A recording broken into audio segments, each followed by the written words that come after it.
Assalamualaikum warahmatullahi wabarakatuh. Sebelumnya perkenalkan, nama saya Erik Nur Rahman dari kelas 1 HKI 3. Di sini saya akan menjelaskan mengenai materi Al-Mujmal guna memenuhi tugas mata kuliah Ushul Fikih yang diampu oleh Bapak Alfa Syahriar. Di sini saya akan menjelaskan ada beberapa, yaitu mengenai definisi, dasar hukum, kaidah, dan juga contoh. Untuk definisi al-mujmal, secara etimologi, al-mujmal berarti global atau tidak terperinci, secara umum dan keseluruhan, atau bisa juga sekumpulan sesuatu tanpa memperhatikan satu persatunya. Sedangkan menurut istilah, terdapat beberapa redaksi yang diberikan beberapa ahli usul berikut ini. Menurut Hanafiyah, mujmal adalah lafal yang mengandung makna secara global, di mana kejelasan maksud dan rinciannya tidak dapat diketahui dari pengertian lafal itu sendiri, melainkan melalui penjelasan dari pembuat syariat, yakni Allah Subhanahu wa taala dan Rasulullah sallallahu alaihi wasallam. Sedangkan menurut jumhur ulama usul fikih, mujmal adalah perkataan atau perbuatan yang tidak jelas petunjuknya. Abu Ishaq al-Shirazi, ahli usul fikih dari kalangan Syafi'iyah, mujmal adalah lafal yang tidak jelas pengertiannya sehingga memahaminya memerlukan penjelasan dari luar atau al-bayan, atau bila ada penafsiran dari pembuat mujmal atau syari'. Selain itu, Al-Bazdawi dalam kitab usul fikihnya mengajukan definisi mujmal, yaitu ungkapan yang di dalamnya terkandung banyak makna, namun makna-makna yang dimaksud di antara makna-makna tersebut tidak jelas atau kabur.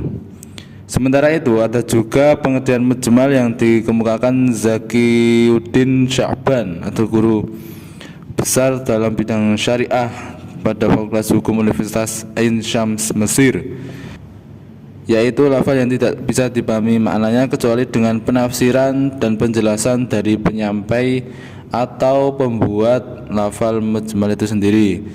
Berdasarkan beberapa pengertian mujmal secara istilah di atas, dapat dipahami bahwa meskipun masing-masing ahli usul berbeda dalam memberikan redaksinya, namun secara substansi semuanya saling melengkapi dan mengarah pada makna yang sama, yaitu suatu lafal atau ungkapan yang belum jelas dan tidak dapat dipahami maksudnya, dan untuk mengetahuinya diperlukan penjelasan dari lainnya.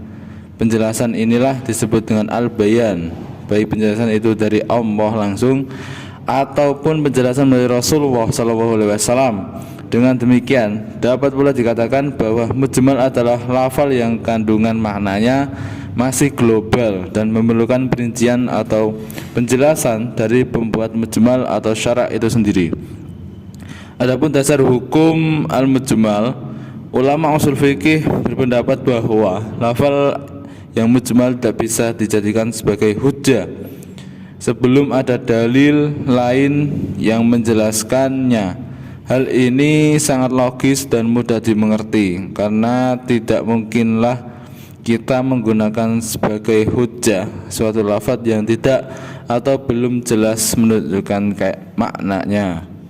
Kaidah yang berlaku dalam al-mujmal yaitu takhirul bayan an waqtil hajati la yajuzu, artinya mengakhirkan penjelasan pada saat dibutuhkan tidak dibolehkan. Ada juga takhirul bayan an waqtil khitabi yajuz, artinya mengakhirkan penjelasan pada saat diperintahkan sesuatu dibolehkan.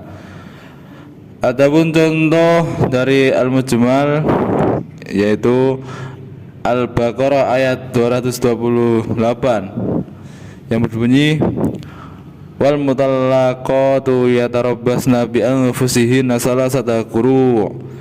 Artinya wanita-wanita yang ditalak hendaklah menahan diri menunggu 3 kali quru. Lafaz quru dalam ayat ini bersifat mujmal karena secara etimologi mengandung dua makna, yaitu haid dan suci.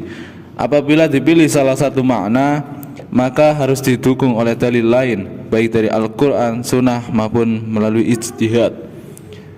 Atau juga contoh lain surat Al-Ma'arij ayat 19 yang berbunyi innal insana khuliqa halu'a. Artinya sesungguhnya manusia diciptakan bersifat keluh kesah lagi gigir. Pada ayat tersebut kata al-hulu' memiliki arti sangat keluh kesah dan sedikit sabar. Kata ini disebut mujmal karena penggunaan artinya yang asing ini tidak dapat diketahui kecuali oleh syari' sendiri, mengingat syari' lah yang menyifati manusia dengan kata al-hulu' tersebut. Sekian penjelasan dari saya, kurang lebihnya mohon maaf. Wallahul muwaffiq ila aqwamit thoriq. Wassalamualaikum warahmatullahi wabarakatuh.